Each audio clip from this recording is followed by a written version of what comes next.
Business अपना कारोबार चलाते हैं और अपने छपरा में नाम कमा करके बहुत ही माँ शेरावाली के हर भंडारे को भरे रखे।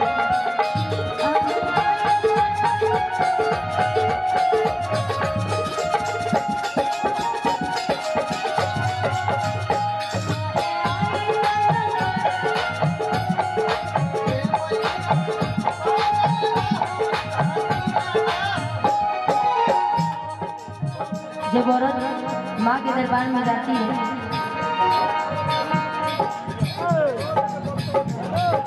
ये ले लो, धीरे करेंगे, धीरे कर लीजिएगा। और इसको आप लोग जानते होंगे, ये बड़ा ही अच्छा एक्टिंग करता है आर्यन, जो कि बहुत ही अच्छा डांसिंग और बहुत ही अच्छा एक्टिंग करता है। तो ब्रजेश जी से हमारी बात हुई थी, तब तक कि मैं तो खुद यहाँ नहीं थी, मैं तो दिल्ली में थी। तो अभी देखिएगा इसका डांस।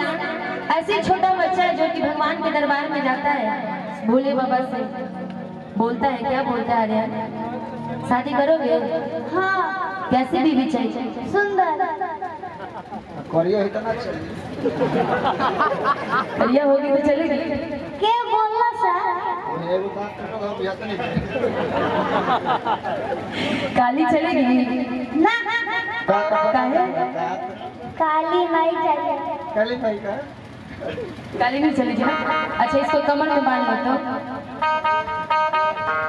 ऐसा नहीं छोट लड़का बाकी भोले बाबा के दरबार में जाता, और जैसे कि हमने सब खुशी के माहौल फैल में सतैसा के ठीक बा मिजाज का मर्दना नहीं के बन पावत गावे के, लेकिन फिर भी कोशिश पूरी लोगों के बीच में करते हैं। बस थोड़ा सा एक और बंद देना भोले बाबा के दरबार में। जैसे कि आर्यन बोले कि सुंदर मेहरारू चाहिए का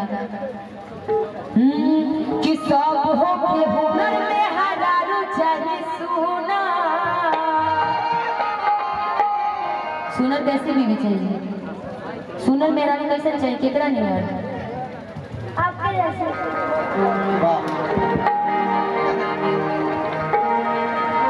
मेरे जैसे? मैं सुंदर हूँ? हाँ। अच्छा, लेकिन तुमको फिर खाना बना के खिलाना पड़ेगा, खिलाओगे? हाँ। गोर जब तो खिलाओगे? हाँ। ऐसे बोलने वाली बात नहीं है, सेवा पूरा किया, क्योंकि आज मैं बिल्कुल सच में कहा था, मैं होश में ही नहीं थी आज बिल्कुल भी। लेकिन आज पूरे दिन मेरा आर्यन ने सेवा किया है, बोल रहा था दीदी आज कार्यक्रम में कैसे जाएंगे, दीदी आज कार्यक्रम में कैसे जाएंगे। लेकिन आशीर्वाद आज पूरा सेवा किए हो मेरा भाई छोटा। और ऐसे ही छोटा भाई जाकर के शंकर भगवान से कहता है क्या कि सब हो के हुनर में हजारू चाहिए सोना।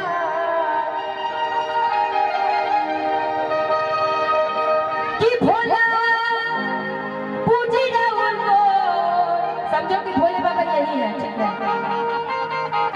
आप ही भोले बाबा थोड़े देर के लिए बन जाइए, ठीक है?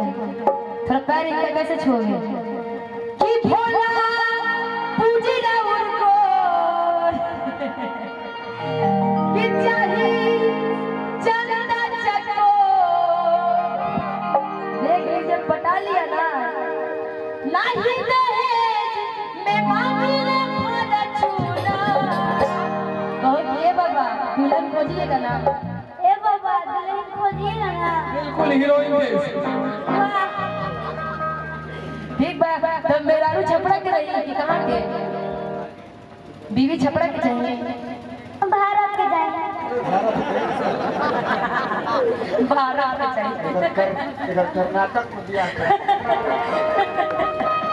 अरे भारत के चाहिए, भारत में कहीं भी हो जाए। कि भोला पूजी ना उनको चाहिए चंदा चको, नहीं दहेज में मांगले फल छूना। देखो दिनेश जी भी वहाँ पर है, कॉल पर बिजी है, ठीक है? कहिएगा कि सब हो के हुनर में हजारू चाहिए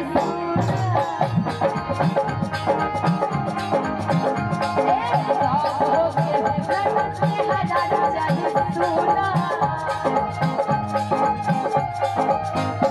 भोला पूजी ना उनको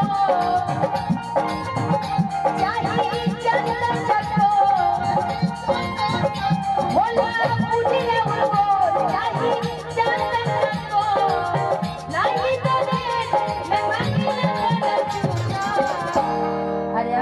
तुम्हारे भी पापा यहाँ पर बैठे हैं, दहेज नहीं ना लोगे? सोच लेना।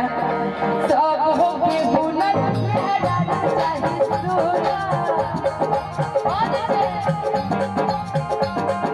सब हो के हुनर मेहरारू चाहे सोना।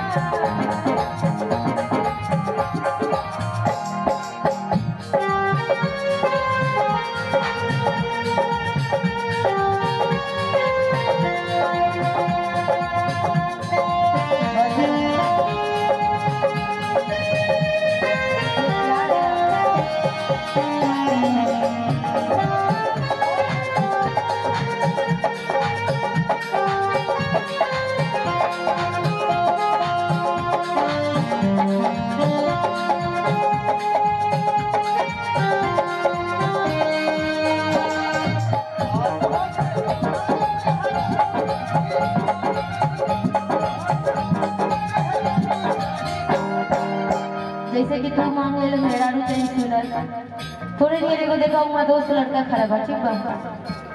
वो ज्यादा भोला के दरबार में कहता कि ठीक बा तू तो सुनर मेहरारू मांगला, लेकिन जाना तेरा हमरा मेहरारू कैसे चाहिए? बता दी कैसे? बेल के पतैया पे